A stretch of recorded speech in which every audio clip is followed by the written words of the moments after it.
Hello friend, welcome to our another mini blog. তো আজকে তোমাদের সাথে শেয়ার করতে চলেছে একটা নতুন রেসিপি, যার নাম দাহি আরবি। যারা গাটি কচু খেতে পছন্দ করো না, তারা একবার এইভাবে ট্রাই করতেই পারো।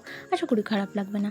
এখানে কচুগুলোকে আমি ভাজতে দিয়ে তার জন্য যে মশলাটা লাগবে সেটা আমি তৈরি করে নেবো। এখানে ফাটানো টক দই, তার ভেতর লঙ্কার গুঁড়ো, জিরের গুঁড়ো, ধনে গুঁড়ো, হলুদ গুঁড়ো, পরিমাণ মতো লবণ, আর এখানে একটু বেসন দিয়ে ভালো করে এটাকে ফেটিয়ে নেব।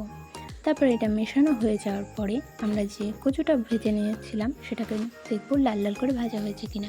তো এখানে ভাজা হয়ে গেলে আমরা তুলে নেব, আর সেই কড়াইতে আমরা একটু আদা কুচি আর কারি পাতা দিয়ে তার ভিতর আমরা করে রাখা মশলাটা দিয়ে দেব। তারপরে এটা ভালো করে মিক্সড হয়ে যাওয়ার পর এতে জল দিয়ে তার কিছুক্ষণ পর এটা ফুটিয়ে নেওয়ার পরে তার ভিতর কচুটা দিয়ে দেব। আর আরেকটা কড়াইতে আমরা ফোড়নের জন্য দিয়ে দেবো কাঁচা লঙ্কা আর সর্ষের তেল। তারপর ওটা ওপর দিয়ে দেবো। তৈরি হয়ে গেল আমাদের দাহি আরবি। তোমরা এইভাবে একদিন ট্রাই করে দেখতে পারো।